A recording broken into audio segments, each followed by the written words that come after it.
Welcome to Maheshan IAS. Your rank is our responsibility. Hello and welcome to Maheshan IAS. आज से हम 71st BPSC prelims examination के crash course की शुरुआत करने जा रहे हैं। और क्रैश कोर्स की शुरुआत करने से पहले मैंने ये सोचा कि क्यों ना एक बेसिक क्लास लिया जाए। हम शुरुआत करने वाले थे एंशिएंट हिस्ट्री से, लेकिन मैंने ये पाया कि बहुत सारे ऐसे बच्चे हैं।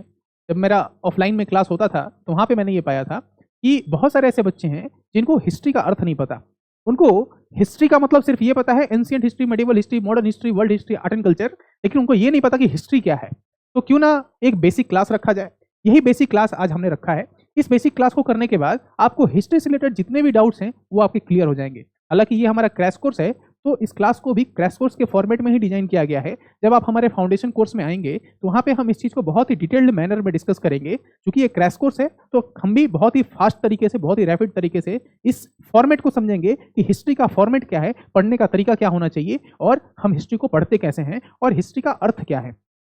हालांकि ये class 71st BPSC prelims examination के लिए बनाया गया है, लेकिन ये जितने भी हमारे क्लासेस आने वाले हैं आने वाले समय में, इस 40 डेज के लेक्चर में, इस 40 डेज के क्रैश कोर्स में, वो हर एक स्टेट पीसीएस के काम आएगा। एक बिहार स्पेशल को छोड़ दिया जाए तो हमारा करंट अफेयर, हमारा हिस्ट्री का क्लास, या फिर हमारा जनरल साइंस का क्लास, ये सारे क्लास आपको अलग अलग स्टेट पीसीएस में काम आएंगे। तो आप अलग अलग स्टेट पीसीएस के लिए भी इस क्लास से बेनिफिट ले सकते हैं। तो आज का ये जो हमारा मास्टर क्लास है हिस्ट्री को समझने का, उसकी शुरुआत करते हैं। और सबसे पहले ये समझेंगे कि हिस्ट्री का अर्थ क्या है। आप सबने हिस्ट्री वर्ड बार बार सुना होगा, लेकिन अगर मैं आपसे पूछूं कि हिस्ट्री का क्या अर्थ है, जल्दी से आपको मैं एक 30 सेकंड का समय दे रहा हूं। आप कमेंट सेक्शन में जो है टाइप कीजिए कि आप हिस्ट्री से क्या समझते हैं, इतिहास आपके लिए क्या है। 30 सेकंड का समय है, आप जरूर कमेंट सेक्शन में इसको, यहाँ पे आप पॉज कर सकते हैं वीडियो को, और पॉज करके आप जरूर लिखें कि आप हिस्ट्री से क्या समझते हैं। फिर हम इसको आने वाले समय में भी इसी लेक्चर में हम डिस्कस करेंगे हिस्ट्री क्या है, लेकिन फिर भी मैं ये देखना चाहता हूँ कि आप इतिहास से क्या समझते हैं। आपके जीवन में बहुत लंबे समय से आप इतिहास पढ़ते आ रहे होंगे, छठी क्लास से, तो अभी तक आपकी जो समझ बनी है इतिहास को लेके, हिस्ट्री को लेके, उसको आप कमेंट सेक्शन में लिख के जो है दर्ज करें। ठीक है, तो हम क्लास को स्टार्ट करते हैं। और सबसे पहले यही समझेंगे कि हिस्ट्री क्या है ना। तो यहाँ पर एक सेंटेंस लिखा हुआ है। हिस्ट्री को बहुत तरीके से डिफाइन किया जा सकता है। बहुत सारे हिस्टोरियंस हैं, उन्होंने अलग अलग तरीके से हिस्ट्री को डिफाइन किया गया है, उनके द्वारा डिफाइन किया गया है। इवन EH कार ने भी एक बहुत अच्छा डेफिनेशन दिया है हिस्ट्री का। मैंने यहाँ पे एक बहुत ही नॉर्मल सा और छोटा सा डेफिनेशन लिखा है हिस्ट्री का, जस्ट बिकॉज कि हमारा क्रैश कोर्स है, और क्रैश कोर्स में बहुत लंबी चौड़ी बातें करना थोड़ा मुनासिब नहीं होगा, इसलिए बहुत ही छोटा सा डेफिनेशन लिखा है ताकि आपको मैं समझा सकूं कि हिस्ट्री क्या है। हिस्ट्री एक जो वर्ड है वो एक हिस्टोरिया वर्ड से आता है, जिसका अर्थ क्या है, टू इन्वेस्टिगेट, है ना। टू इन्वेस्टिगेट इसका अर्थ होता है हिस्ट्री का, जो कि एक वर्ड से निकला है हिस्टोरिया। और इसके जो फादर हैं वो हेरोडोटस हैं। हेरोडोटस को फादर ऑफ द हिस्ट्री क्यों कहते हैं, ये भी आप कमेंट सेक्शन में बताएं। देखो, जब मैं पढ़ाऊंगा इस क्रैश कोर्स में तो मैं ये अनुमान लगा के चल रहा हूं, और मैं ये मान के चल रहा हूं कि आपने हिस्ट्री की पढ़ाई पहले से कर रखी है, बेसिक पढ़ाई आपने कर रखी है। क्योंकि अब 40 दिन का समय है तो आप स्क्रैच से तो स्टार्ट नहीं कर सकते। हालांकि हम इस कोर्स में स्क्रैच से स्टार्ट कर रहे हैं, लेकिन आपकी जो समझ बनी है उस रिलेटेड मैं बीच बीच में कुछ प्रश्न आपसे पूछते रहूंगा। जैसे कि मैंने अभी आपसे पूछा कि हेरोडोटस को फादर ऑफ द हिस्ट्री क्यों कहते हैं, ये आप कमेंट सेक्शन में जरूर बताएं। यहाँ पे हिस्ट्री को डिफाइन किया गया है कि history is the chronological study of all significant human events of the past. ठीक है, यहाँ पे तीन वर्ड जो हैं उनको हाईलाइट किया गया है। एक क्रोनोलॉजिकल, एक है सिग्निफिकेंट ह्यूमन इवेंट्स, और एक है हमारा पास्ट। चलो, पास्ट को भी हम आइडेंटिफाई करते हैं। क्लास 6 की अगर आप बुक पढ़ोगे, आवर पास्ट 1 जो कि किताब है, हमारे अतीत अध्याय 1, तो उसमें इतिहास को कहा गया है कि the study of past is called history. अगर मैं आपसे पूछूं कि इतिहास क्या है, तो बहुत सारे बच्चे यही आंसर करेंगे कि study of past is called history. अतीत का अध्ययन ही इतिहास कहलाता है। लेकिन यह डेफिनेशन थोड़ा अधूरा है। अगर मैं आपसे बताऊं कि कल मैं अपने मित्र से मिलने गया, और मित्र से मिलने जाते वक्त मेरी एक दुर्घटना हो गई, और दुर्घटना हो गई तो ये तो अतीत हो गया। तो क्या इस अतीत का जिक्र मैं इतिहास की पुस्तक में देखने को इतिहास की पुस्तक में करूंगा? बिल्कुल नहीं करूंगा। तो इतिहास की पुस्तक अगर ऐसे सारे अतीत की घटनाओं को जोड़ के किया जाए तो इतिहास की पुस्तक काफी मोटी हो जाएगी। यानी कि अतीत में घटी हुई सारी घटनाएं इतिहास नहीं कहलाती। बहुत सारे इवेंट्स हुए हैं पास्ट में, हजारों हजार इवेंट्स, लाखों लाखों इवेंट्स, करोड़ों करोड़ इवेंट्स। तो क्या सारे इवेंट्स को हम किताब में डाल देंगे? बिल्कुल नहीं डाल सकते। तो कौन से ऐसे इवेंट है जिनको हम लोग किताब में डालेंगे? इसीलिए हमने एक वर्ड लिखा है यहाँ पे, सिग्निफिकेंट। यानी कि सिर्फ सिग्निफिकेंट इवेंट्स जो हैं, जो कि हमारे ह्यूमन जो है उसके लाइफ को अफेक्ट कर रहे हैं, सिर्फ उनको हम इंक्लूड करते हैं हिस्ट्री में। अगर मैं बोलूँ आपसे इतिहास में इतने सारे बैटल्स हुए हैं, क्या सारे बैटल्स को हम लोग हिस्ट्री की किताब में पढ़ते हैं? नहीं पढ़ते हैं। सिर्फ सिग्निफिकेंट बैटल्स को पढ़ते हैं, जिनका जो है हमारे इकोनॉमी, हमारे कल्चर, हमारे एडमिनिस्ट्रेशन से रिलेशन हो। फॉर एग्जांपल अगर मैंने यहाँ पे लिखा है कि ह्यूमन इवेंट्स, तो कैसे ह्यूमन इवेंट्स? वो कल्चरल इवेंट हो सकते हैं, वो रिलीजियस इवेंट हो सकते हैं, जैसे कि भक्ति एंड सूफी मूवमेंट, वो कैसा मूवमेंट है? वो रिलीजियस मूवमेंट है। अगर मैं पूछूं इकोनॉमिक इवेंट, तो ड्रेन ऑफ वेल्थ की एक थ्योरी दी है दादा भाई नौरोजी ने, वो कैसा इवेंट है? इकोनॉमिक इवेंट है। तो ड्रेन ऑफ वेल्थ थ्योरी हम पढ़ते हैं मॉडर्न इंडियन हिस्ट्री में। अगर मैं पूछूं सोशल इवेंट, तो राजा राम मोहन रॉय ने जो शुरू किया है ना, और भी बहुत सारे जो हमारे सोशल रिलीजियस रिफॉर्म मूवमेंट के टाइम में बहुत सारे हमारे जो स्कॉलर्स थे, बहुत सारे प्रोमिनेंट पीपल थे, उन्होंने जो रिफॉर्म शुरू किया, उनको हम लोग सोशल इवेंट में पढ़ते हैं। जैसे कि दयानंद सरस्वती हो गए, तो उन्होंने जो आर्य समाज की स्थापना की, वो सोशल इवेंट है। वैसे ही पॉलिटिकल इवेंट भी बहुत सारा हम पढ़ते हैं, है ना। वैसे ही एडमिनिस्ट्रेटिव इवेंट पढ़ते हैं हम लोग। तो ये सारे इवेंट्स जो हैं वो हमारे ह्यूमन लाइफ से रिलेटेड हैं, इसलिए इनको हम हिस्ट्री की पुस्तक में, हिस्ट्री की बुक में पढ़ते हैं, ना कि सारे इवेंट्स नहीं पढ़ते हैं। हम सिर्फ सिग्निफिकेंट इवेंट पढ़ते हैं। और सिग्निफिकेंट इवेंट भी किस तरीके से पढ़ते हैं? तो वो क्रोनोलॉजिकल ऑर्डर में पढ़ते हैं। क्रोनोलॉजिकल ऑर्डर कहने का मतलब ये हुआ कि अगर मैं मान लो कि मुगल वंश पढ़ रहा हूं, और मुगल वंश पढ़ते वक्त मैं आपको कहूं कि पहले हम लोग अकबर पढ़ेंगे और फिर हम बाबर को पढ़ेंगे, तो क्या ये सही होगा? क्या ये सही होगा? पहले हम अकबर को पढ़े, बाद में बाबर को पढ़े, तो ये क्रोनोलॉजिकल ऑर्डर नहीं हुआ। तो हम कोई भी चीज को क्रोनोलॉजिकल ऑर्डर में ही पढ़ते हैं इतिहास में, है ना। इसीलिए लिखा हुआ है कि history is the chronological study, यानी कि क्रोनोलॉजिकल ऑर्डर में पढ़ना है। ऐसा नहीं होगा कि पहले हम अशोक को पढ़ ले फिर बाद में चंद्रगुप्त मौर्य को पढ़ेंगे, तो ये क्रोनोलॉजिकल नहीं है। हमेशा क्रोनोलॉजिकल ऑर्डर में ही इवेंट्स को हम लोग पढ़ते हैं, ठीक है। तो तीन चीजें हैं हमारी। सबसे पहली क्या है कि हिस्ट्री में सारे इवेंट्स को हम नहीं पढ़ते, सारे इवेंट्स को नहीं पढ़ते। हम सिर्फ कैसे इवेंट्स को पढ़ते हैं? ह्यूमन इवेंट्स को पढ़ते हैं। अच्छा, एक है हमारा ये भी, अर्थक्वेक भी एक इवेंट है ना, फ्लड भी एक इवेंट है, लेकिन इसको हम हिस्ट्री में नहीं पढ़ते हैं। क्यों? क्योंकि ये जियोलॉजिकल इवेंट है, ये ह्यूमन इवेंट नहीं है, ये जियोलॉजिकल इवेंट है। तो इसलिए हम इसको क्या करते हैं? हिस्ट्री में नहीं पढ़ते। इसको हम ज्योग्राफी में पढ़ेंगे, इन्वायरमेंट में पढ़ेंगे, अलग सब्जेक्ट्स में पढ़ते हैं, इसमें नहीं पढ़ते। समझ में आ रही है चीजें? तो इसमें हम क्या पढ़ेंगे हिस्ट्री में? जो कल्चरल इवेंट होगा, जो रिलीजियस मूवमेंट होगा, इकोनॉमिक होगा, सोशल होगा, पॉलिटिकल होगा, एडमिनिस्ट्रेटिव होगा, इस तरह के इवेंट्स जो है वो हम पढ़ते हैं हिस्ट्री में। तीन बातें ध्यान रखनी है। सबसे पहली बात क्या है कि सिर्फ सिग्निफिकेंट इवेंट को हम पढ़ते हैं। दूसरा, क्रोनोलॉजिकल ऑर्डर में पढ़ते हैं। और तीसरा क्या है? तीसरा ये है कि ह्यूमन इवेंट होना चाहिए, ह्यूमन इवेंट होना चाहिए, ठीक है। यानी कि ह्यूमन के लाइफ को अफेक्ट करता हुआ इवेंट होना चाहिए। इस तरीके की चीजें हम सिर्फ हिस्ट्री में पढ़ते हैं। ध्यान में आया? समझ में आई आपको बात? हिस्ट्री के फादर कौन है? हेरोडोटस। कौन से वर्ड से ओरिजिनेट हुआ है हिस्ट्री? हिस्टोरिया। यहां तक। और हिस्टोरिया का मीनिंग क्या है? To investigate. ये सब चीजें अब हम समझने के बाद अपने नेक्स्ट स्लाइड में चलते हैं। आज की क्लास में हम हिस्ट्री को और हिस्ट्री से रिलेटेड जितने भी डायमेंशन हैं उनको समझने की कोशिश करेंगे।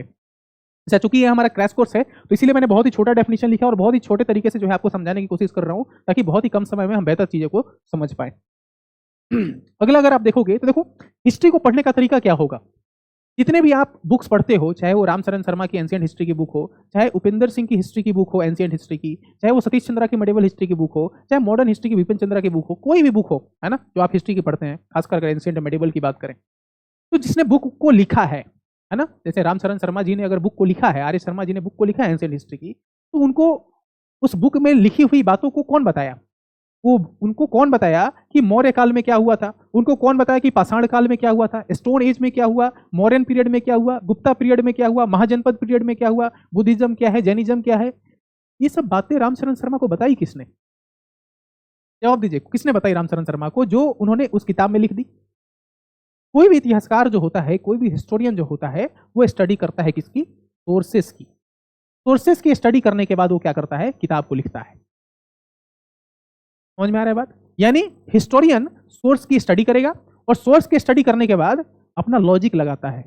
अपना लॉजिक लगाता है कि अगर ये सिक्का है, क्वाइन है, तो इस क्वाइन को लेके क्या क्या वो लॉजिक लगा सकता है कि अच्छा इस क्वाइन का मटेरियल क्या है? क्या ये तांबे का है? क्या ये सोने का है? क्या ये चांदी का है? अच्छा, ये सिक्का किस काल का हो सकता है? अच्छा, इस सिक्का को बनाया कैसा गया है? क्या ये सिक्का की आकार कैसा है? शेप कैसा है? ये लॉजिक लगाता है और लॉजिक लगाने के बाद वो किताब में लिख देता है। यानी अगर इतिहास को समझना है तो तीन चीजें होनी चाहिए हमारे पास। एक है फैक्ट, दूसरा है लॉजिक, और तीसरा है कंक्लूजन। और यही जो कंक्लूजन है ये हमें हिस्ट्री के बुक में देखने को, हिस्ट्री के बुक के रूप में देखने को मिलता है। यानी कि एक इतिहासकार ने क्या किया? एक फैक्ट उठाया, एक फैक्ट उठाया। मान लो उसने एक क्वाइन उठाया, क्वाइन, ये फैक्ट है, ठीक है। इसके बाद से इसने क्वाइन पे लॉजिक लगाया। अच्छा, ये क्वाइन की बनावट कैसी? किस राजा ने इस क्वाइन की शुरुआत की होगी? किस काल में शुरू किया होगा? अच्छा, ये जमीन के अंदर मिला है तो कितने अंदर मिला है? कौन से मेथड से इसके एज को पता किया जा सकता है? कार्बन डेटिंग मेथड है, और भी कौन कौन से मेथड हम इस पे लगा सकते हैं? ये स्टडी कौन करता है? हिस्टोरियन स्टडी करता है। कौन सा? लॉजिक लगा के। लॉजिक लगा के स्टडी किया। स्टडी करने के बाद कुछ फाइंडिंग्स मिले होंगे, कुछ रिजल्ट्स मिले होंगे। उन्हीं रिजल्ट्स को वो क्या करता है, अपने बुक में लिख देता है, हिस्ट्री की बुक में लिख दिया। तो जितने भी हिस्टोरियंस किताब हमारे लिखते हैं वो कहां से लिखते हैं, तो पहले फैक्ट लाते हैं, कोई भी फैक्ट होगा। जैसे कि अशोक के बारे में बहुत सारी चीजें अगर जाननी है तो अशोकन एडिक्ट्स अगर हम देखें, अशोकन इंस्क्रिप्शन देखें, तो इंस्क्रिप्शन को क्या करेगा, ये जो हमारा हिस्टोरियन है ये इंस्क्रिप्शन को पढ़ के लॉजिक लगाएगा उस पर, और लॉजिक लगाने के बाद किताब में लिख देगा कंक्लूजन। और कंक्लूजन का मतलब क्या, वो किताब और जिसको हम लोग पढ़ते हैं। तो सोर्सेस को जानना जरूरी है, यानी कि इतिहास में जो चीजें लिखी जाती हैं वो ऐसे ही नहीं लिखी जाती, वो प्रूवन होती हैं, वो प्रूवन होती हैं, उस पर प्रॉपर एनालिसिस होता है। हिस्टोरियन जो है उसकी प्रॉपर स्टडी करता है, और स्टडी करने के बाद जो है अपनी फाइंडिंग्स एक कंक्लूजन के रूप में उसको लिखता है। तो क्या सोर्सेस हैं, सोर्सेस समझ में आ गया आपको कि सोर्सेस क्या है, स्रोत क्या होता है, स्रोत वो है जिसका अध्ययन करने के बाद हम फाइंडिंग्स या कंक्लूजन दे पाए। स्रोत दो तरह के हैं, एक है लिटरेरी सोर्स और एक है आर्कियोलॉजिकल सोर्स, एक है साहित्यिक स्रोत और एक है हमारा पुरातात्विक स्रोत।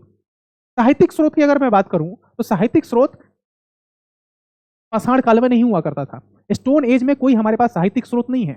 हमारे पास सिंधु घाटी की सभ्यता यानी कि हड़प्पा सभ्यता के समय हमारे पास कोई भी साहित्यिक स्रोत नहीं है। तो फिर उस समय के बारे में कैसे जानेंगे, उस समय के बारे में जानने के लिए हमें आर्कियोलॉजिकल सोर्सेस पे निर्भर होना पड़ेगा। यानी कि अगर पाषाण युग के बारे में जानना है तो उस समय के मानव के द्वारा प्रयोग किए गए उपकरण, यानी कि उस समय के ह्यूमंस के द्वारा प्रयोग किए गए यूज किए गए टूल्स, वेपन्स, उनकी स्टडी करते हैं और फिर हम स्टोन एज के बारे में जान सकते हैं। इन द सेम मैनर अगर हमें इंडस वैली सिविलाइजेशन के बारे में जानना है तो हमारे पास जितने भी इंफॉर्मेशन हैं अभी तक, इंडस वैली सिविलाइजेशन या हड़प्पन सिविलाइजेशन या फिर सरस्वती सिविलाइजेशन या फिर नदी घाटी सभ्यता, रिवर वैली सिविलाइजेशन, इसके बारे में अगर हमें जानना है तो हमें पूरी तरीके से पुरातात्विक स्रोत यानी आर्कियोलॉजिकल जो हमारे एविडेंसेस हैं उन पे ही हम निर्भर हो पाते हैं, क्योंकि हमारे पास लिटरेरी सोर्सेज तो हैं इंडस वैली सिविलाइजेशन के, लेकिन अभी तक हम उसको पढ़ नहीं पाए हैं, समझ नहीं पाए हैं। तो अगर इंडस वैली सिविलाइजेशन के बारे में हमें जानना है तो हमें पूरी तरीके से किस पे निर्भर होना पड़ेगा, साहित्यिक स्रोत पे निर्भर होना पड़ेगा। यहां तक चीजें क्लियर हैं।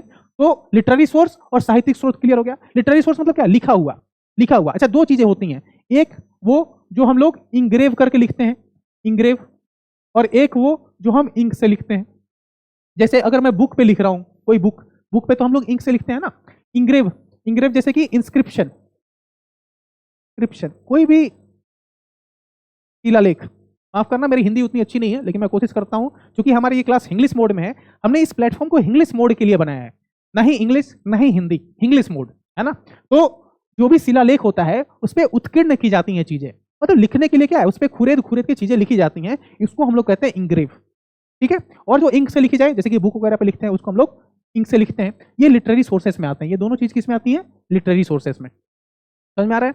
अच्छा, लिटरेरी सोर्स को हमने दो पार्ट में क्लासिफाई किया गया, एक वो जो भारतीय द्वारा लिखी गई है या फिर भारतीय द्वारा लिखी गई हो और भारतीयों का कंटेंट हो, एक वो जो विदेशी द्वारा लिखी गई हो, विदेशियों का कंटेंट हो। तो भारतीयों द्वारा लिखी गई क्या क्या चीजें हैं, एक वो जो धार्मिक चीजें हैं और एक जो कह सकते हैं सेकुलर है ना, गैर धार्मिक है। तो हमने क्लासिफाई कैसे किया है कि लिटरेरी सोर्स को दो पार्ट में क्लासिफाई किया, एक इंडियन लिटरेचर, एक फॉरेन अकाउंट। इंडियन लिटरेचर को हमने दो पार्ट में क्लासिफाई कर दिया, धार्मिक और गैर धार्मिक। धार्मिक जैसे कि हिंदू लिटरेचर, जितने भी हमारी किताबें हैं, वेद है, पुराण है, उपनिषद है, ये सब क्या है, हिंदू लिटरेचर है। एपिक्स, रामायण महाभारत, वो क्या है, हिंदू लिटरेचर है। वैसे ही बुद्धिस्ट लिटरेचर, जो त्रिपिटका है हमारे, सूत पिटक, विनय पिटक, अभिधम पिटक, दीपा वंशा, महावंशा, ये सब क्या है, बुद्धिस्ट लिटरेचर है। जैन लिटरेचर, अंग उपंग है ना, प्रशिष्ट पर्वम, ये बहुत सारे जैन लिटरेचर भी हमें देखने को मिलता है। आप लोग कमेंट सेक्शन में बहुत सारे लिटरेचर के नाम लिखो जो हिंदू लिटरेचर की कैटेगरी में आते हो, जो बुद्धिस्ट लिटरेचर की कैटेगरी में आते हो, जो जैन लिटरेचर की कैटेगरी में आते हो, ये आपको कमेंट सेक्शन में लिखना है। अच्छा, ये अगर हमें जैन धर्म के बारे में जानना है, बौद्ध धर्म के बारे में जानना है, तो बौद्ध धर्म के बारे में कैसे जानेंगे भाई, तो जो त्रिपिटका है, सूत पिटक, विनय पिटक, अभिधम पिटक, उनका जब हम अध्ययन करेंगे तो जैन धर्म के बारे में बेहतर तरीके से जान सकते हैं। दीपा वंशा, महावंशा के बारे में पढ़ेंगे तो बौद्ध धर्म के बारे में बेहतर तरीके से जान सकते हैं। समझ में आ रहा है ना। तो सोर्सेस का अध्ययन करके ही कोई भी इतिहासकार किताब लिखता है। समझ में आ गई। अच्छा, नॉन रिलीजियस में भी कैटेगरी है, एक है ग्रामेटिकल और एक है लॉ बुक। लॉ बुक जैसे कि धर्मशास्त्र, धर्मसूत्राज, ये क्या है, ये लॉ बुक है। और अगर ग्रामेटिकल बुक की बात करें तो पाणिनि ने एक बुक लिखी थी अष्टाध्यायी। अष्टाध्यायी क्या है, ग्रामेटिकल बुक है। ये धार्मिक बुक नहीं है, ये गैर धार्मिक है। जैसे कि अर्थशास्त्र कौटिल्य ने लिखा है, तो कौटिल्य की जो किताब है वो धार्मिक किताब तो नहीं है, वो गैर धार्मिक किताब है। जैसे कि कालिदास ने लिखी है बहुत सारी किताब, भाष्य ने बहुत सारी किताब लिखी है, तो वो सारी किताब कैसी है, नॉन रिलीजियस बुक है। वो ड्रामा की किताब है, वो नाटक की किताब है, वो पोएट्री की किताब है, वो रिलीजियस बुक्स नहीं है। तो रिलीजियस बुक की कैटेगरी अलग है, नॉन रिलीजियस बुक की कैटेगरी हमारी अलग है। यहां तक समझ में आ रही है चीजें। अच्छा, फॉरेन अकाउंट में आए तो बहुत सारे फॉरेनर्स जो हैं एंशियंट हिस्ट्री में, एंशियंट इंडियन हिस्ट्री में विजिट करते हैं इंडिया में, तो उनके द्वारा बहुत सारी चीजें लिखी जाती हैं और लिखने के बाद वो अपने देश में जाते हैं और अपने एक्सपीरियंसेस को, जो इंडिया में उनके एक्सपीरियंसेस हैं वहां पे भी जाके लिखते हैं। तो वो भी हमारे इंपॉर्टेंट सोर्स हैं इंडिया के उस हिस्ट्री को जानने के लिए। उस हिस्ट्री मतलब एंशियंट इंडियन हिस्ट्री में जो भी फॉरेनर्स विजिट किए हैं इंडिया में, चाहे वो ग्रीक विजिटर्स हों, चाहे वो रोमन विजिटर्स हों, चाहे वो चाइनीज विजिटर्स हों, चाहे वो अरेबियन विजिटर्स हों, कोई भी विजिटर्स इंडिया में आते हैं तो उन्होंने बहुत सारी किताबें लिखी, बहुत सारे अपने एक्सपीरियंसेस को दर्ज किया। उन एक्सपीरियंसेस को भी हम लोग पढ़ते हैं ये जानने के लिए कि उस समय का समाज कैसा था, उस समय की प्रशासनिक व्यवस्था कैसी थी, उस समय की अर्थव्यवस्था कैसी थी, उस समय का धर्म कैसा था। इन सब चीजों को जानने के लिए एक थर्ड पर्सपेक्टिव भी हमें देखने को मिलता है, जो कि एक विदेशी ने बाहर से आके हमारे देश के बारे में, हमारी संस्कृति के बारे में लिखा है। जैसे कि ग्रीक अकाउंट में देखें तो इंडिका एक बहुत अच्छी किताब है जो कि मेगास्थेनिस ने लिखा है, और इंडिका को पढ़ने के बाद हम लोग अलग अलग कालखंड के बारे में बहुत बेहतर समझ बना पाते हैं। वैसे ही रोमन अकाउंट में बात करें तो पेरिप्लस ऑफ एरिथ्रियन सी, हालांकि अभी इसका ऑथर हम लोग अभी एनोनिमस है, एक तरीके से ऑथर नहीं मिलता है हमें। वैसे एक बुक है जियोग्राफिया, एक है नेचुरलिस्ट हिस्टोरिया। ये सारी किताब जो है ये हमें मदद करते हैं एंशियंट इंडियन हिस्ट्री को जानने के लिए। एंशियंट इंडियन हिस्ट्री की जो भी घटनाएं हैं वो इन सारी किताबों में अभी दर्ज की गई हैं, तो इनका अध्ययन करते हैं तो एक थर्ड पर्सपेक्टिव के भी जरिए हम भारत के प्राचीन इतिहास को जान पाते हैं। वैसे ही बहुत सारे चाइनीज ट्रेवल्स है कि फाइयान, जुएनजांग, इत्सिंग, वेनसांग, इन सारे ने भी भारत में आके बहुत सारी किताबें लिखी। जैसे किताब है फूको की, बताओ इन चारों में से किसकी किताब है फूको की, कमेंट सेक्शन में आपको बताना है ना। तो इन सारे लोगों ने भी बहुत सारी किताबें लिखी हैं और लिखने के बाद अपने देश भी वापस गए हैं, वापस जाने के बाद वहां भी कुछ चीजें लिखी हैं। तो वो सारी चीजें जो हैं वो हमारे आज भी काम आती हैं एंशियंट इंडियन हिस्ट्री को जानने के लिए। अच्छा, हो सकता है कि मैं बहुत स्पीड में जा रहा हूँ, तो ध्यान रखो ये क्रैश कोर्स है तो बहुत ही स्पीड में ही पढ़ाना पड़ेगा, क्योंकि 40 दिन का समय है और बहुत सारी चीजें बतानी है, तो थोड़ी स्पीड तो होगी ही क्लास की। अच्छा, दूसरी बात ये भी है कि आपको अगर इसको डिटेल्ड में पढ़ना है तो आप हमारे फाउंडेशन कोर्स को ज्वाइन कर सकते हैं। 18 अगस्त से ये हमारा फाउंडेशन कोर्स स्टार्ट हो रहा है और उस क्लास में तो बहुत ही डिटेल में हम पढ़ने वाले हैं, बहुत ही आराम से, बहुत ही धीरे धीरे हम पढ़ेंगे एक टॉपिक को। एक सोर्सेस वाले टॉपिक को ही मैं एक दिन में पढ़ाऊंगा, बेसिक आपको एक दिन में पढ़ाऊंगा मैं, जो रेगुलर क्लास होगा हमारा फाउंडेशन क्लास होगा उसमें। ठीक है, यहाँ तक चीजें क्लियर है। अब लिटरेरी सोर्सेस आपको अच्छी तरीके से क्लियर हो तो हम आर्कियोलॉजिकल सोर्सेस में जाएंगे। अच्छा, आर्कियोलॉजिकल सोर्सेस का मतलब क्या है? आर्कियोलॉजिकल सोर्सेस का मतलब ये है कि हर वो चीज जो खुदाई से मिल जाए हमें, जिसको हम लोग खुदाई करके निकाल लें, जमीन की खुदाई करके निकाल लें, तो उसको हम लोग आर्कियोलॉजिकल सोर्स कहते हैं। लेकिन जरूरी तो नहीं कि हर चीज जमीन की खुदाई करने के बाद ही मिले। जैसे कि मान लो कि मैं एक जंगल में घूम रहा था और जंगल में घूमते घूमते मुझे एक बिल्डिंग दिखा, एक भवन दिखा। जब भवन के बारे में मैं भवन के अंदर गया तो मुझे लगा अरे ये तो बहुत अच्छा भवन है, इसकी जो नक्काशी की गई है वो तो बहुत अच्छी नक्काशी की गई है। मैंने तुरंत फोन कर दिया आर्कियोलॉजिकल सर्वे ऑफ इंडिया में। आर्कियोलॉजिकल सर्वे ऑफ इंडिया में जैसे ही मैंने फोन किया, वहां के अधिकारियों ने वहां पे आकर निरीक्षण किया और फिर पता चला कि ये जो भवन है ये तो हजारों साल पुराना भवन है। लेकिन क्या वो भवन मैंने खुदाई करके निकाला था? बिल्कुल नहीं। मैं तो ऐसे ही घूम रहा था, अचानक गांव में, शहर में और जंगलों में कहीं भी घूम रहा था मान लो, और घूमते घूमते मुझे वो भवन मिल गया, लेकिन खुदाई करके नहीं मिला मुझे। तो क्या उसको हम लिटरेरी सोर्स कहेंगे? बिल्कुल भी नहीं, वो आर्कियोलॉजिकल सोर्स ही होगा। लेकिन वो हमें एक्सकेवेशन के थ्रू नहीं मिला है, बल्कि वो हमें मिला है एक्सप्लोरेशन के थ्रू। एक्सप्लोरेशन के थ्रू, इसको बोलते हैं हिंदी में अन्वेषण। अन्वेषण कहते हैं इसको हिंदी में। यानी एक्सप्लोरेशन के थ्रू जब हमें कोई चीज मिल जाएगा तो उसको हम लोग कहेंगे आर्कियोलॉजिकल सोर्स। एक्सकेवेशन के भी थ्रू मिलेगा तो उसको क्या कहेंगे? Archaeological source. यानी खुदाई की तरह भी हो जाए या फिर अन्वेषण की तरह से भी मिल जाए, दोनों को भी करेंगे तो उसको पुरातात्विक स्रोत ही कहते हैं। अच्छा, खुदाई करने का भी दो तरीका है। खुदाई करने का क्या तरीका है? दो तरीका है। एक है हॉरिजॉन्टल एक्सकवेशन और एक है वर्टिकल एक्सकवेशन। वर्टिकल एक्सकवेशन और हॉरिजॉन्टल एक्सकवेशन। एक तो हम क्या करते हैं, यहाँ से खुदाई करना शुरू किए और यहाँ तक चले गए। एक है कि हम यहाँ पे खुदाई किए, फिर उसके नीचे, फिर उसके नीचे, फिर उसके नीचे। तो दो तरीके से हम खुदाई करते हैं, है ना। एक लंबवत उत्खनन कहते हैं और एक को क्षैतिज उत्खनन कहते हैं। देखो, हिंदी तो मेरी उतनी अच्छी नहीं है, लेकिन आप सबके लिए जो है मैं हिंदी में भी इतिहास को मैंने पढ़ रखा है, तो अगर मुझे याद आ जाती है तो मैं उसको हिंदी में ट्रांसलेट कर देता हूँ। क्षैतिज उत्खनन और लंबवत उत्खनन, यानी वर्टिकल एक्सकवेशन और हॉरिजॉन्टल एक्सकवेशन, दो तरीके से खुदाई होती है। इंडस वैली सिविलाइजेशन की बहुत सारी ऐसी साइट्स हैं जिनका हमने वर्टिकल एक्सकवेशन किया है, बहुत सारी ऐसी साइट है जहाँ पे हॉरिजॉन्टल एक्सकवेशन भी किया है। ये सब हमें जानने को जरूरत नहीं है, ये तो बस मैं इसलिए बता रहा हूँ ताकि आपको हिस्ट्री की समझ अच्छे से बन जाए। ये सब चीजें हम ऑप्शनल में पढ़ते हैं, जो भी इतिहास ऑप्शनल लेते हैं, हिस्ट्री ऑप्शनल लेते हैं यूपीएससी की परीक्षा में, वो इन सब चीजों को पढ़ते हैं। फिर मैं आपको क्यों पढ़ा रहा हूँ, ये जानना इसलिए जरूरी है ताकि इतिहास की समझ बहुत अच्छी बन पाए, इसलिए ये जानना जरूरी है, इसलिए मैं आपको पढ़ा रहा हूँ। ठीक है, आगे चलते हैं। आगे आप देखोगे तो यहाँ पे मैंने हिंदू टेक्स्ट को भी यहाँ पे किया है कि हिंदू टेक्स्ट को हमने दो पार्ट में क्लासिफाई किया है। पीछे के स्लाइड में आप देखोगे तो यहाँ पे हमने हिंदू टेक्स्ट लिखा था ना, हिंदू, बुद्धिस्ट लिटरेचर, जैन, इसको हमने यहाँ पे हिंदू टेक्स्ट को दो पार्ट में क्लासिफाई किया है। एक है वैदिक लिटरेचर, जिसमें ऋग्वेद है, यजुर्वेद है, सामवेद है, अथर्ववेद है। एक है एपिक्स, रामायण, महाभारत, भागवत गीता, ये सब क्या है? एपिक्स है हमारे।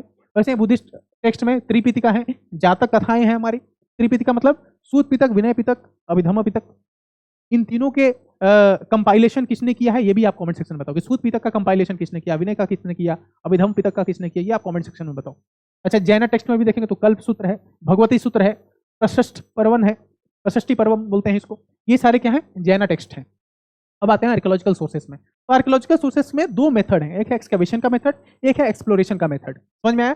तो एक्सकवेशन के थ्रू भी हमें बहुत सारी चीजें मिलती हैं, एक्सप्लोरेशन के थ्रू भी बहुत सारी चीजें मिलती हैं। जैसे मान लो कि एक्सकवेशन किया, हमें मिल गया इंस्क्रिप्शन, है ना, जैसे कि हाथी गुम्फा अभिलेख, हाथी गुम्फा इंस्क्रिप्शन है, जैसे अशोकन इंस्क्रिप्शन है, जैसे एरन इंस्क्रिप्शन है, बहुत सारे इंस्क्रिप्शन है। जैसे एरन इंस्क्रिप्शन एक इंस्क्रिप्शन है, बताना कौन सा इंस्क्रिप्शन है, मैंने तीनों बताया, उसी में से एक का आंसर होगा, उसी में से एक इंस्क्रिप्शन। जैसे सती का उदाहरण हमें देखने को मिलता है, सती का जिक्र हमें देखने को मिलता है, सती का जो है उससे हमें रेफरेंस देखने को मिलता है। वो कौन सा इंस्क्रिप्शन? इसमें सती प्रथा के बारे में बताया गया है ना। तो इंस्क्रिप्शन की स्टडी को हम लोग कहते हैं epigraphy. The study of inscription is called epigraphy. The study of inscription is called epigraphy. Example भी हमने दे रखा है, रूमिनदेई इंस्क्रिप्शन। रूमिनदेई इंस्क्रिप्शन क्या है? एक इंस्क्रिप्शन का एग्जांपल है। तो इंस्क्रिप्शन हमने क्या लिखा है? आर्कियोलॉजिकल सोर्सेज का एक एग्जांपल लिखा है, खुदाई किया हमने, इंस्क्रिप्शन मिल गया हमें। अच्छा, क्वाइंस भी लिखा है हमने। क्वाइंस भी क्या है? एक इंस्क्रिप्शन, सॉरी, आर्कियोलॉजिकल सोर्सेज का एग्जांपल है। क्वाइंस की स्टडी को हम लोग क्या कहते हैं? न्यूमिस्मेटिक्स कहते हैं। और इसका एग्जांपल क्या है? Punch mark coin. अलग अलग तरह के क्वाइन होते हैं, है ना। जैसे कि मान लो कुशाना के समय में कौन से क्वाइन आए थे, ये आप कमेंट सेक्शन में बताओ। गोल्ड क्वाइंस किसने शुरू किया भारत में, इसको आपको कमेंट सेक्शन में बताना है।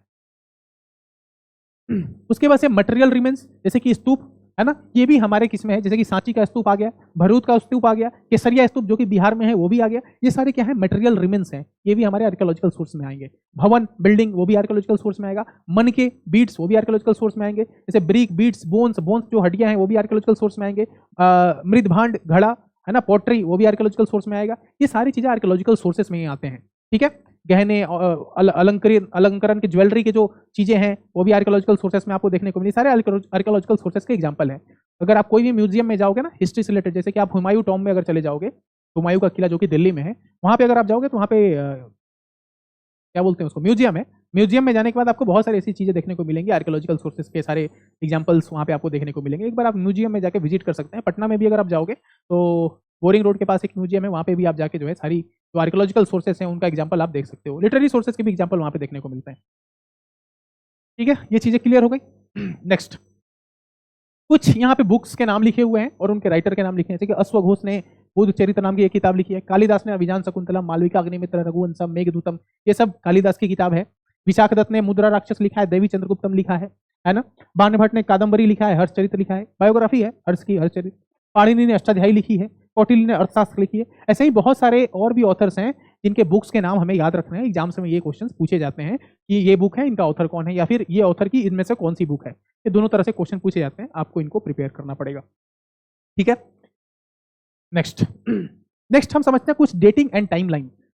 आमतौर पे ये देखा जाता है कि बच्चों को कुछ ऐसे वर्ड्स होते हैं जिनमें बहुत ज्यादा मिसकंफ्यूजन होता है। जैसे कि अगर मैं पूछूं कि एडी और बीसीई में क्या डिफरेंस है, अगर मैं पूछूं एडी और सीई में क्या डिफरेंस है, एनो डोमिनी और कॉमन एरा में क्या डिफरेंस है, हो सकता है बहुत सारे लोग कंफ्यूज होते हैं।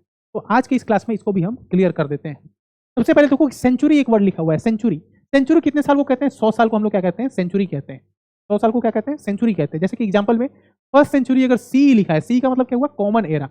Common era 21st century, C का मतलब यहाँ पे क्या हुआ? सी का मतलब कॉमन एरा। तो 21st सेंचुरी का मतलब हो गया 2001 से लेके 2100 तक। अगर मैं आपसे पूछूं कि 25th सेंचुरी ई क्या होगा, इसको आपको कमेंट सेक्शन में बताना है। 25th सेंचुरी सी का डेट क्या होगा, 25th सेंचुरी कब से शुरू होगा और कब खत्म होगा। जैसे कि 21st सेंचुरी हमने बताया कि 2001 से शुरू हो रहा है और 2100 पे खत्म हो रहा है। क्यों? क्योंकि इनको काउंट करोगे तो ये 100 साल हो जाएगा। और सेंचुरी कितने साल को बोलते हैं? 100 साल को बोलते हैं सेंचुरी, ठीक है। वैसे ये मिलेनियम, मिलेनियम कितने साल को बोलते हैं? 1000 साल को मिलेनियम होता है। अच्छा, जीसस के बर्थ के बाद कितने हजार साल खत्म हो गए हैं? कमेंट सेक्शन में बताओ आप। जीसस के बर्थ के बाद कितने हजार साल खत्म हो गए हैं? कमेंट सेक्शन में बताना है। अच्छा, यहाँ पे मैंने ग्रेगोरियन कैलेंडर लिखा है। ये सारी जो डेटिंग है ये ग्रेगोरियन कैलेंडर के हिसाब से होती है ना। ग्रेगोरियन कैलेंडर के हिसाब से ये सारी डेटिंग होती है, ना कि हमारा साक्ष संवत है या फिर हमारा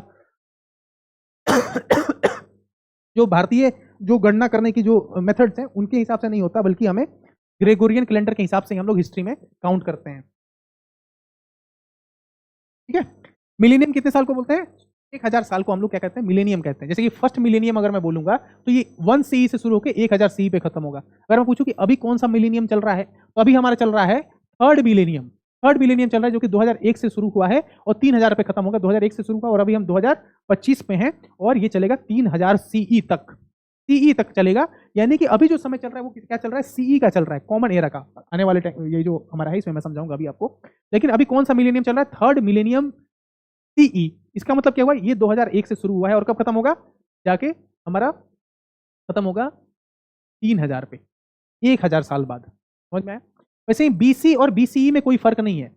BC का मतलब होता है बिफोर क्राइस्ट और BCE का मतलब होता है बिफोर कॉमन एरा। देखो BC जब हम लोग बिफोर क्राइस्ट कहते थे तो बहुत सारे जो क्रिश्चियन वर्ल्ड थे उनको तो दिक्कत नहीं होती थी, लेकिन जो नॉन क्रिश्चियन कंट्रीज हैं उन्होंने ये ऑब्जेक्शन करा है कि हम क्रिश्चियन कंट्रीज नहीं है तो हमारे लिए कुछ सेकुलर नाम होना चाहिए। तो उनके लिए जो है हमने रखा है BCE, बिफोर कॉमन एरा। उन लोगों ने BCE को भी रखा है। तो BC और BCE में कोई भी डिफरेंस नहीं है, दोनों को आप इंटरचेंजेबली यूज कर सकते हैं। अच्छा, BC और BCE किसको कहते हैं, तो हमारे जो जीसस क्राइस्ट हैं, जीसस क्राइस्ट के बर्थ के पहले का जो समय है उसको हम लोग क्या कहते हैं, उसको कहते हैं BC या फिर BCE, बिफोर कॉमन एरा या फिर बिफोर क्राइस्ट। जैसे कि एग्जांपल के थ्रू में समझो, एग्जांपल के थ्रू समझो। इसका एग्जांपल मैं यहाँ पे बता रहा हूँ, BC का एग्जांपल। BC में जैसे कि मान लो ये हमारा 0 जो है वो जीसस का बर्थ है। तो अगर मान लो इधर BC है,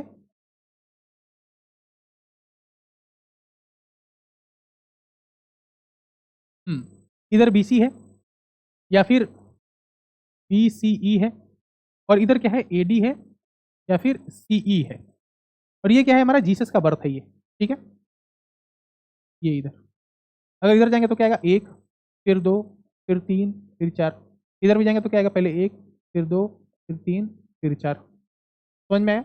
यानी कि ये घटते हुए क्रम में आएगा। जैसे कि अगर मैं बोलूं अशोक का समय कब था, तो 321 BCE, 321 BCE या फिर BC बोल दो। फिर वो 321 से कम होता हुआ आएगा। समझ रहे हो ना, कम होता हुआ आएगा। जैसे कि पहले आएगा 321, फिर क्या आएगा, 322 नहीं आएगा, 320 आएगा, फिर 319 आएगा, फिर 318 आएगा, फिर 317 आएगा, फिर 200 आएगा, फिर 100 आएगा और फिर हमारा 0 आ जाएगा। यानी कि ये जो है हमारा, ये पीछे से चलता है। क्या चलता है, पीछे से, बैकवर्ड में चलता है, बैकवर्ड काउंटेड, बैकवर्ड यहाँ पे लिखा हुआ है ना, बैकवर्ड काउंटिंग होती है इसकी, बैकवर्ड काउंटिंग होती है। लेकिन इसकी जो होगी वो फॉरवर्ड काउंटिंग होगी। 1 2 3 4 100 200। अभी क्या चल रहा है, 2025 चल रहा है। 2025 के बाद क्या आएगा, 2026 आएगा। लेकिन इसमें 2025 के बाद क्या आएगा, इसमें 2025 के बाद 2024 आएगा। इसमें BC में, BCE में 2025 के बाद 2024 आएगा, लेकिन AD में 2025 के बाद क्या आएगा, 2026 आएगा। क्लियर है? कोई भी डाउट है तो आप कमेंट सेक्शन में बताओ। मैं पूछ रहा हूँ BC में 2040 के बाद क्या आएगा, मैं पूछ रहा हूँ BC में 2040 के बाद क्या आएगा, कमेंट सेक्शन में लिखो जल्दी से। BC में 2040 के बाद क्या आएगा, AD में 2028 के बाद क्या आएगा, AD में 2028 के बाद क्या आएगा, कमेंट सेक्शन में बताना है आपको। खुद को चेक करो, समझ में आ रहा है नहीं आ रहा, तुरंत चेक करो, कमेंट सेक्शन में लिख के देखो। ठीक है, चलो इसको इरेज कर देते हैं।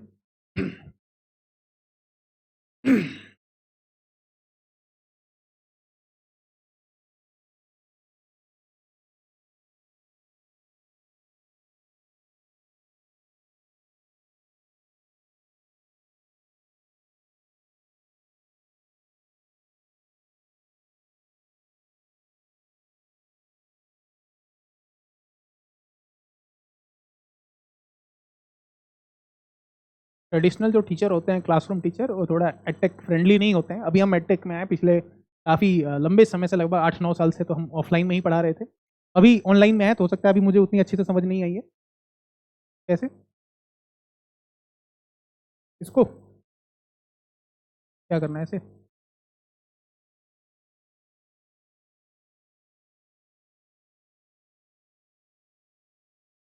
तो कोई और चीज़ है?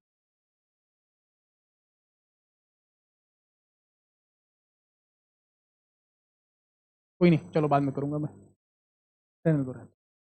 ठीक है, तो हम सेंचुरी समझ गए, मिलेनियम समझ गए, BC BCE समझ गए, AD CE समझ गए। MYA ये भी देखने को कहीं कहीं मिलेगा। MY का मतलब होता है मिलियन ईयर्स अगो। एक होता है BP, BP का मतलब होता है बिफोर प्रेजेंट। ये दोनों आपको कमेंट सेक्शन में ये भी बताना है। कोई भी डाउट होगा मैं आपको अगले क्लास में शुरू होते ही समझाऊंगा। मिलियन ईयर्स अगो और बिफोर प्रेजेंट, इन दोनों से आप क्या समझते हो, इसको कमेंट सेक्शन में बताना है आपको, ठीक है।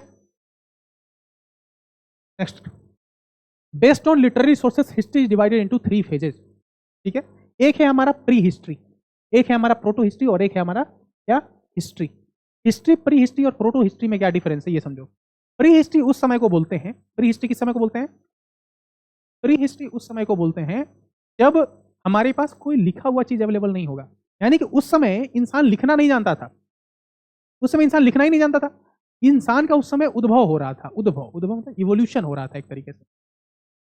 तो इंसान का जब इवोल्यूशन हो रहा था उस समय इंसान लिखना पढ़ना तो जानता नहीं था, लेकिन उस समय के इतिहास के बारे में तो हमें पढ़ना है, तो पढ़ना है तो कैसे पढ़ेंगे, तो उस इतिहास के बारे में पढ़ने के लिए हमारे पास सिर्फ पुरातात्विक स्रोत यानी कि सिर्फ आर्कियोलॉजिकल सोर्सेस ही हैं। यानी कि जिस समय को पढ़ने के लिए हमारे पास कोई लिटरेरी सोर्स अवेलेबल ना हो, सिर्फ आर्कियोलॉजिकल सोर्स अवेलेबल हो, उस समय को बोलते हैं pre history period. Pre history period किसको कहते हैं कि हमारे पास कोई रिटन एविडेंस नहीं होगा, हमारे पास सिर्फ आर्कियोलॉजिकल एविडेंस होगा, उसको हम लोग प्री हिस्ट्री कहेंगे। एग्जाम्पल में स्टोन एज यानी कि पाषाण काल। तो palaeolithic age, mesolithic age, neolithic age, ये सब कैसे हैं, ये प्री हिस्ट्री हैं। पूरा पाषाण काल, मध्य पाषाण काल, नव पाषाण काल, ये जो समय है ये प्री हिस्ट्री का है। और इस समय में जो है इंसान लिखना पढ़ना नहीं जानता था, तो उस समय के इतिहास को लिखना है अगर हमें, तो हम पूरी तरीके से पुरातात्विक स्रोतों पर ही निर्भर रहेंगे। समझ में आ रहा है आपको। वैसे ही प्रोटो हिस्ट्री है, प्रोटो हिस्ट्री क्या कहता है कि हमारे पास लिटरेरी सोर्स है, आर्कियोलॉजिकल सोर्स भी है, लेकिन लिटरेरी सोर्स को हम पढ़ नहीं पा रहे हैं, समझ नहीं पा रहे हैं, हम डेसिफर नहीं कर पा रहे हैं। जैसे हमारे पास हड़प्पन स्क्रिप्ट तो है, हमारे पास सील्स हैं, सील्स पे लिखी हुई चीजें हैं, लेकिन हम उसको पढ़ नहीं पा रहे हैं, समझ नहीं पा रहे हैं, तो उसको क्या कहेंगे, प्रोटो हिस्ट्री। प्रोटो हिस्ट्री मतलब क्या, आर्कियोलॉजिकल सोर्स भी है, लिटरेरी सोर्स भी है, लेकिन हम लिटरेरी सोर्स को पढ़ नहीं पा रहे हैं, तो उसको क्या कहेंगे, प्रोटो हिस्ट्री कहेंगे। वैसे ही है हमारा हिस्ट्री। हिस्ट्री में क्या होता है, रिटन एविडेंस अवेलेबल प्लस हम उसको समझ भी पा रहे हैं और आर्कियोलॉजिकल सोर्स तो हमारे पास है ही। तो जिस समय हमारे पास रिटन एविडेंस भी हो, उसको पढ़ भी पा रहे हो, समझ भी पा रहे हो, तो उसको हम हिस्टोरिकल पीरियड कहेंगे। फिर से मैं तीनों रिपीट कर देता हूँ। प्री हिस्ट्री उसको कहते हैं जब हमारे पास सिर्फ आर्कियोलॉजिकल सोर्स हो, कोई लिटरेरी सोर्स ना हो। प्रोटो हिस्ट्री उसको कहते हैं जिसमें हमारे पास आर्कियोलॉजिकल सोर्स भी हो और लिटरेरी सोर्स भी हो। अब यहाँ पे मैं आर्कियोलॉजिकल लिटरेरी बोल रहा हूँ तो आपको समझ में आना चाहिए, क्योंकि पहले के स्लाइड में हमने बता दिया है कि लिटरेरी का मतलब क्या होता है, लिखा हुआ। आर्कियोलॉजी का मतलब क्या, या तो एक्सप्लोरेशन से मिला हो, घूम फिर के कहीं से मिल गया हो, या फिर हमें खुदाई करके मिला हुआ। तो प्रोटो हिस्ट्री का मतलब क्या, रिटन एविडेंस भी है, आर्कियोलॉजिकल एविडेंस भी है, लेकिन रिटन एविडेंस को हम पढ़ नहीं पा रहे हैं। क्लियर है। हिस्ट्री का मतलब क्या है कि रिटन एविडेंस भी है, उसको समझ भी पा रहे हैं, उसको पढ़ भी पा रहे हैं, और हमारे पास आर्कियोलॉजिकल एविडेंस भी है। टाइम पीरियड भी पूछोगे तो यहाँ पे लिखा हुआ है 3000 BCE तक हमारा क्या है, प्री हिस्ट्री है। 3000 से 600 BCE तक हमारे पास प्रोटो हिस्ट्री है, और 600 BCE के बाद से लेकर अभी तक का जो समय है, 2025 तक का जो समय है, वो हमारा हिस्ट्री में आता है। ठीक है, क्लियर है। यहाँ पे 3 वर्ड और हैं, हिस्टोरियोग्राफी, आर्कियोलॉजी और आर्कियोलॉजिस्ट। हिस्टोरियोग्राफी का मतलब क्या होता है, historiography is the writing of history, है ना। जो ये करते हैं उनको क्या कहते हैं, उनको कहते हैं हिस्टोरियन। जो हिस्टोरियोग्राफी कहता है उसको क्या कहते हैं, हिस्टोरियन कहते हैं। जो इतिहास को लिखता है उसको हिस्टोरियन कहते हैं, इतिहासकार कहते हैं। और जो लिखने के जो प्रोसेस है, उसको कहते हैं हिस्टोरियोग्राफी। आर्कियोलॉजिस्ट किसको कहते हैं, those who study past through remains left by people, animal and plant. तो प्लांट के कुछ अवशेष हो, एनिमल के कुछ अवशेष हो, या फिर हमारे पीपल के कोई अवशेष हो, इनकी जो स्टडी करता है उसको हम लोग आर्कियोलॉजिस्ट कहते हैं, और इस प्रोसेस को हम लोग आर्कियोलॉजी कहते हैं। इसकी स्टडी को हम आर्कियोलॉजी कहते हैं, जो करता है उसको हम लोग आर्कियोलॉजिस्ट कहते हैं। Archaeologist is the person who study the remains made and used in the past. इतनी सारी चीजें देखो, इसलिए मैंने बोला था शुरू में, ये बेसिक क्लास है, ये पूरी हिस्ट्री को समझने की क्लास है। समझ में आ रही है। और चूंकि हम लोग बहुत ही फास्ट तरीके से समझ रहे हैं, जस्ट बिकॉज कि हमारा क्रैश कोर्स है, और क्रैश कोर्स में बहुत आराम से पढ़ाना थोड़ा मुनासिब नहीं होगा, जस्ट बिकॉज 40 दिन में सारा सिलेबस खत्म करना है भाई। हिस्ट्री है, जनरल साइंस है, हमारा बिहार स्पेशल है, और करंट अफेयर है, और ये सारे 40 दिन में खत्म करने हैं। तो इसको तो हम लोग आज अपलोड कर रहे हैं, कल से हमारी जो है रेगुलर हिस्ट्री की क्लास शुरू हो जाएगी 1 अगस्त से। ठीक है। उसके बाद से अगर देखोगे, division based on the use of tools और material, stone age, chalcolithic age, bronze age और आयरन एज, है ना। जैसे कि स्टोन एज है ना, पैलियोलिथिक, मेसोलिथिक, नियोलिथिक। उसके बाद से चालकोलिथिक आता है, ताम्रपाषाण युग कहते हैं इसको। ब्रोंज एज आता है, bronze age Indus valley civilisation के टाइम पीरियड में। आयरन एज जो महाजनपद काल है, उसको हम लोग आयरन एज भी कहते हैं, है ना। तो इसके बेसिस पे भी डिवीजन किया गया है हमारे हिस्ट्री में। ठीक है, यहाँ तक कोई डाउट है तो। जो हमारी क्रोनोलॉजी है, इसको हम अगले क्लास में पढ़ेंगे, और क्रोनोलॉजी को पढ़ने के बाद हम अपने पहले लेक्चर को स्टार्ट करेंगे। और पहला लेक्चर हमारा क्या होगा, वो स्लाइड में नहीं है, वो अगली स्लाइड में चूंकि ये सारे में हैंडमेड नोट्स हैं, ये आप देख रहे होगे तो हैंडमेड नोट्स है। मैं खुद अपने हाथों से ये नोट्स बनाता हूँ जस्ट बिकॉज मैं बिलीव करता हूँ पीपीटी वाला सिस्टम नहीं, हैंडमेड चीजें होनी चाहिए। मैं इसको लिख के भी यहाँ पे पढ़ा सकता हूँ, लेकिन ये जो 40 मिनट का जो हमारा अभी वीडियो बन चुका है, ये लगभग 2 घंटे का वीडियो बनेगा इन सारी चीजों को लिखने में ही, इसलिए मैंने लिखा नहीं है। ये चीजें आपको अवेलेबल हो जाएंगी, ये सारे जो नोट्स हैं वो अवेलेबल हो जाएंगे। ये कैसे अवेलेबल होंगे? तो जो हमारे नंबर है ना, हमारी वेबसाइट पे आपको जाना है, वहां से हमारा कॉन्टैक्ट नंबर निकालना है। आप हमारे कॉन्टैक्ट नंबर पे कॉन्टैक्ट करोगे, या फिर डिजिटल नोट्स के जो सेक्शन है, डिजिटल नोट्स बना हुआ है हमारे पोर्टल पे, वो डिजिटल नोट्स में जाने के बाद आपको ये सारे पीडीएफ वहाँ पे मिल जाएंगे। आप वहाँ से जो है निकाल के प्रिंट आउट भी करा सकते हैं, और इसको आप फोन या लैपटॉप या फिर अपने आईपैड में भी पढ़ सकते हैं। ठीक है, तो आज के लिए बस इतना ही। कल से हम अपना लेक्चर को स्टार्ट करेंगे, और जो हमारा पहला लेक्चर होगा वो एंशिएंट हिस्ट्री का पहला लेक्चर होगा, स्टोन एज। स्टोन एज के साथ हम शुरू करेंगे, स्टोन एज, फिर चालकोलिथिक एज, फिर हमारा इंडस वैली सिविलाइजेशन, फिर हमारा वैदिक काल, इसमें अर्ली वैदिक पीरियड और लेटर वैदिक पीरियड भी पढ़ेंगे, फिर महाजनपद काल पढ़ेंगे, और महाजनपद काल पढ़ने के बाद बौद्ध धर्म और जैन धर्म पढ़ते हुए हम मौर्य को पढ़ेंगे। मौर्य को पढ़ने के बाद जो है हम सुंगा, कनवा और जो हमारा पोस्ट मॉडर्न पीरियड है उसको भी पढ़ेंगे। साथ ही साथ हम साउथ में भी चलेंगे, जहाँ पे चोला, चेराज, पांड्या, चालुक्याज भी पढ़ेंगे। और फिर हम जो आएंगे नॉर्थ में, तो नॉर्थ में पढ़ेंगे हर्षवर्धन को, और फिर हम गुप्ता एम्पायर को पढ़ेंगे। उसके बाद हम अपनी एंशिएंट हिस्ट्री को खत्म करेंगे, और फिर हम मेडिवल में जाएंगे। मेडिवल में हमें 2 सेक्शन पढ़ना है, इसमें हम पहला सेक्शन में दिल्ली सल्तनत पढ़ेंगे, और दूसरे सेक्शन में मुगल एम्पायर को पढ़ेंगे। दिल्ली सल्तनत की शुरुआत जो है मामलुक डायनेस्टी यानी कि स्लेव डायनेस्टी के साथ हम शुरू करेंगे, और मुगल वंश का जो खत्म होगा हमारा जो बाबर से शुरू होते हुए जो है हमारा औरंगजेब यानी कि 1707 तक हम उसको खत्म करेंगे। जो हमारा दिल्ली सल्तनत है, दिल्ली सल्तनत का जो आखिरी शासक है हमारा सिकंदर लोदी। सिकंदर लोदी और बाबर के बीच में जो हमारा बैटल ऑफ पानीपत है, उसके साथ हमारा मुगल वंश की स्थापना होती है, और उसका जो खात्मा है 1707 के साथ, जिसको हम लोग अर्ली मुगल्स कहते हैं, वो खत्म हो जाएंगे। और फिर हम लेटर मुगल्स जो है 1707 के बाद वो हम पढ़ेंगे मॉडर्न इंडियन हिस्ट्री में। काफी तेजी में मैंने बोला just because fast track course है, ये रैपिड रिवीजन कोर्स है, थोड़ा फास्ट में ही चलना पड़ेगा हमें। कल की क्लास में हम स्टोन एज के साथ अपनी जो सीरीज है ये क्रैश कोर्स की, उसकी शुरुआत करेंगे। Thank you so much for today, let's meet in the next video.